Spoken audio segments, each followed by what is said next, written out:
Welcome to another Chef Knives to Go quick look product review. I'm Steve Gamache, and what we have in this episode is the Kobayashi SG2 Santoku 170mm knife. So this knife line has a 3-layer construction, and it's a thin blade, as you can see, but it still has 3 layers, and that center hardcore steel is SG2 full stainless steel. It's a very nice powdered metallurgy type steel, and the heat treat on this is around 62 Rockwell. The cladding is a soft stainless cladding, and there is a line. It's a fairly shiny finish, but there's a line there. Bring it up a little closer here. Focus it. But there is a cladding line. It's a little bit faint, but it is there. And it's slightly wavy, so pretty nice looking. These are, by the way, they're very, very nicely finished knives. So this is an all stainless knife for easy maintenance, and SG2 is an excellent kitchen cutlery steel. The weight and dimensions should be fairly close from knife to knife. This particular one is 141 grams or 5 ounces, so it's light. The edge length is right about 170 or 6.7 inches, and the overall length is about 12.5 inches. These are thin blades, as I mentioned, so they're pretty much, I got about 1.9, 1.8-ish or so all the way down.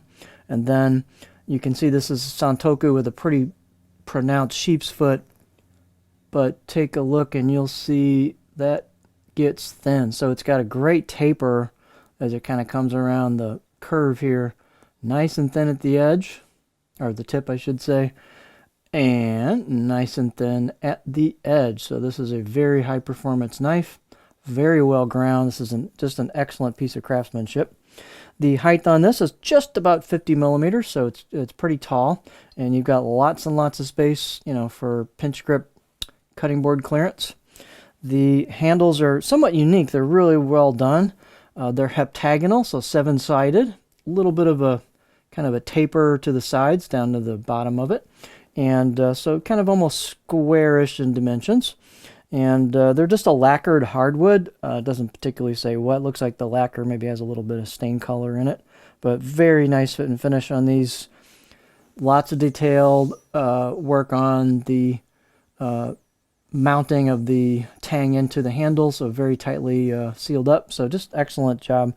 About 72 millimeters in circumference is what I got. About right here where you normally have the two, like the ferrule and the wood meet. You can see there's a great curve here from the choil into the neck for your finger, so this is very conducive to a pinch grip, whatever you're looking to do with it. That's kind of a good shot of the cladding core steel line right there. And balance point handles are a little bit heavier, and of course it's a very thin light knife, so your balance points are just in front of the handle, so it's a little bit handle heavy from a balance perspective. A little reminiscent of holding a Western knife with a pinch grip. If you racket grip, it's a little more neutral, but for a pinch grip, it's going to be a little handle heavy, but still a pretty nimble blade. Fit and finish, as I said, is excellent on these. Let's get our beauty shot. Of course, I got fingerprints on it. Let's see if we can get those off of there.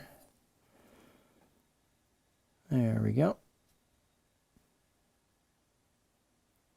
So you can see they've got engraved kanji on here. Nice kind of machine vertical finish on it. Sanding marks, but real nice kanji. Good degree of polish on the spine. The spine is rounded and quite polished. Again, thin blade. And the choil is very nicely polished and rounded, so superb fit and finish on these. This has got a very nice edge out of the box. I'll give it a 6, maybe 7 out of 10 on my scale, so it's definitely very, very sharp. Sorry, I'm getting fingerprints all over this. Need to wash my hands, I guess. What else here? It's a fairly stiff blade, given the thinness of it. Let's take a look at it on the cutting board. But this is just a super line of knives.